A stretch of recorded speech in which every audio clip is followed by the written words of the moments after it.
चलिए दोस्तों, स्वागत है आप सभी का वर्ल्ड अफेयर चैनल पर। स्टार्ट करते हैं अपने आज के करंट अफेयर डेली बेसिस पर। यहाँ पर आप पढ़ सकते हैं quick point, organisation, special day, MCQ, news of the day and PYQs. आप मेरा टेलीग्राम चैनल ज्वाइन करें दोस्तों। इस वीडियो का पीडीएफ सिर्फ और सिर्फ इसी टेलीग्राम चैनल अमन सर वाईफाई स्टडी पे आता है। आप सेशन 6 AM पर डेली देख सकते हैं। 10 मिनट का वीडियो रेगुलर देखेंगे, ज़्यादा बेनिफिट होगा। चलिए आज के दिन की शुरुआत, पहला क्वेश्चन। प्रधानमंत्री जी हाल फिलहाल में 2 डेज का विजिट कर रहे हैं G7 समिट के लिए। कहाँ पर? तो आंसर है इस क्वेश्चन का जर्मनी। तो जर्मनी ने इनवाइट किया है हाल फिलहाल में कुछ कंट्रीज़ को, जिसमें इंडिया भी आता है।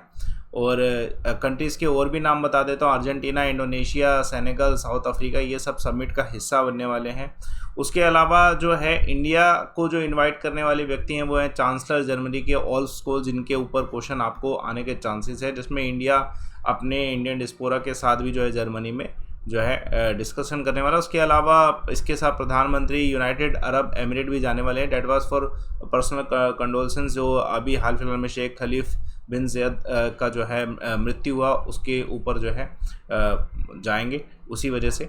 तो उसके अलावा जो है साइडलाइन में फर्स्ट सेशन है ये क्लाइमेट, एनर्जी, हेल्थ, और सेकंड सेशन जो इसी में जो होने वाला है फूड सिक्योरिटी बने वाला है। 2 सेशन होंगे इसी में G7 पे। Let's see the next question. Rajya Sabha के चेयरमैन एस वेंकैया नायडू जो हैं, इन्होंने शपथ दिलाई है न्यूली इलेक्टेड मेंबर्स की राज्यसभा के। तो टोटल 5 हैं। 5 जो लोकेशन है आंध्र प्रदेश से, तेलंगाना से, उड़ीसा से, और तेलुगु से, और सिरकपुर। तो ये लोकेशंस हैं जहाँ से जो है देवकुंडा, ये सब लोकेशन है यहाँ से जो है इलेक्ट किए गए हैं। अभी बाई इलेक्शन हुए हैं सो डैट कि राज्यसभा की जो सीट्स हैं उनको कवर किया जा सके। तो व्यक्तियों के नाम भी है ना। नाम आपको याद नहीं रखने, बस आपको स्पेसिफिकली याद रखना है कि जो ओथ दिलवाई है वो किसने दिलवाई है और कितने मेंबर्स को। चलिए तो एक और क्वेश्चन देखिएगा। FIFA under 17 women world cup जो है इंडिया में होगा कब से? तो ये बहुत इंपॉर्टेंट है। आंसर है 11 से 30 अक्टूबर के बीच में। डाटा देखते हैं एक बारी। देखिए इसमें भी दोबारा जो है फीफा इंडिया होस्ट कर रहा है। और बेसिकली यहाँ पे जो ग्रुप है, ग्रुप ए में इंडिया होगा ब्राज़ील, मोरक्को और यूएसए के साथ। ग्रुप बी में जो है जर्मनी, नाइजीरिया, न्यूजीलैंड, चील है। उसके अलावा ग्रुप सी में जो है Spain, Colombia and all. And group D में जापान, तंजानिया, कनाडा, फ्रांस है। ये सब देश हैं। तो जिसमें इंडिया पहला जो प्ले खेलने वाला है यूएसए के साथ 11 अक्टूबर को, ठीक है। मोरक्को के साथ 14 अक्टूबर, ब्राज़ील के साथ 17। मतलब जो फर्स्ट ग्रुप ए का जो कंपटीशन है वो हो जाएगा इसमें। और उसके अलावा जो इनकी लोकेशन है, जैसे जहाँ पे होने वाले tournament, Bhubaneswar Kalinga stadium, Goa Pandit Jawahar Nehru stadium, Navi Mumbai DY Patil stadium, इन सब इवेंट्स के जो है लोकेशन ये है।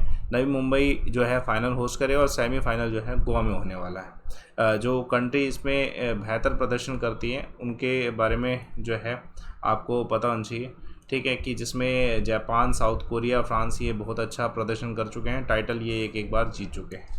चलिए देखिए, सोशल जस्टिस मिनिस्टर जो डॉक्टर वीरेंद्र कुमार जी हैं, इन्होंने हाल फिलहाल में central advisory board of disabilities जो है इसकी एक और मीटिंग कंडक्ट करी। कौन सी मीटिंग थी?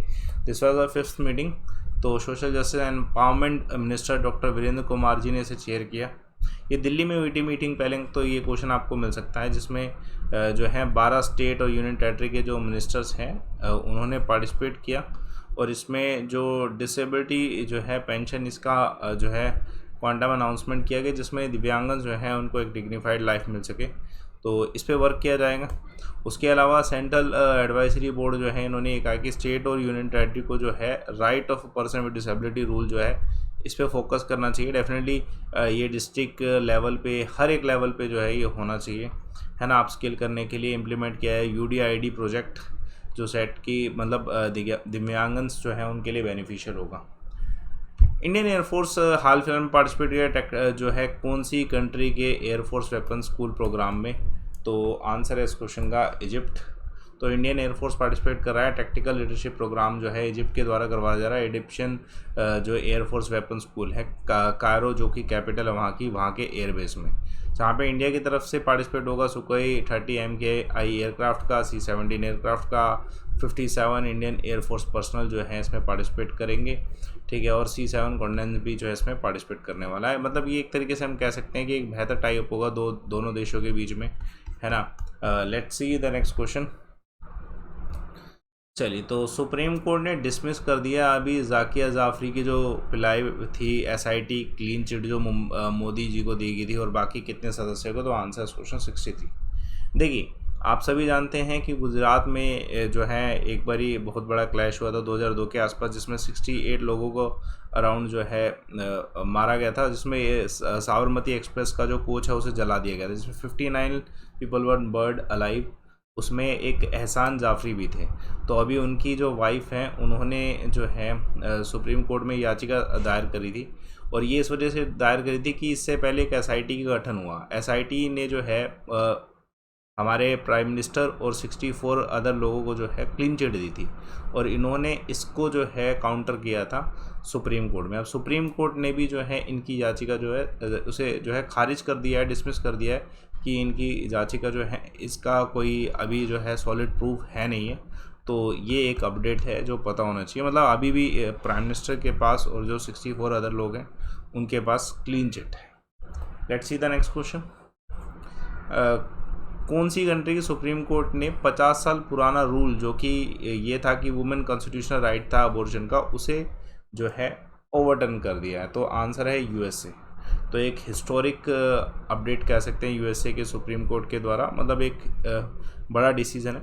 50 साल तक लीगलाइज किया गया अबॉर्शन को नेशन वाइड, और अभी यूएसए के यूनाइटेड स्टेट के जो सुप्रीम कोर्ट हैं उन्होंने इस पूरे कंसेप्ट को जो है ओवरटर्न कर दिया है। तो इम्पोर्टेंट है ये अपेक्स कोर्ट का राव वी जो है इनके द्वारा किया गया। तो मतलब ये एक तरीके से कह सकते हैं बहुत बड़ा बदलाव है, ठीक है। जो 36 मिलियन वुमेन जो कि रिप्रोडक्टिव एज में आती हैं उनको जो है इस एक्सेस से जो है हटा दी, मतलब अबॉर्शन जो है एक तरीके से लीगलाइज नहीं है। और लेकिन कुछ इसमें अभी भी कंडीशन है जिसमें अबॉर्शन हो सकता है। बताइए, यूरोपियन यूनियन ने ग्रांट किया है कैंडिडेट स्टेटस कितने देशों को? मतलब ये मेंबर नहीं बन गए यूरोपियन यूनियन, लेकिन कैंडिडेट स्टेटस है इनके पास।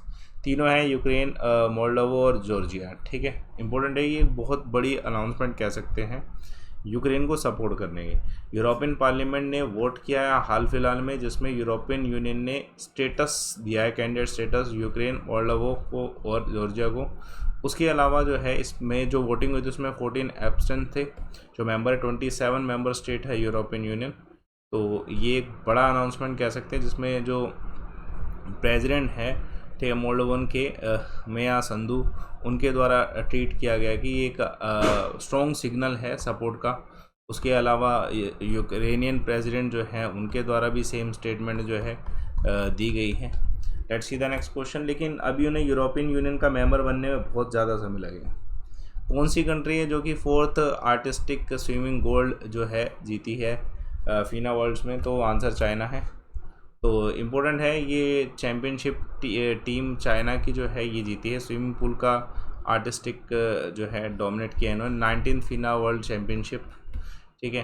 तो ये 4th गोल्ड मेडल है वुमेन टीम का फ्री इवेंट में।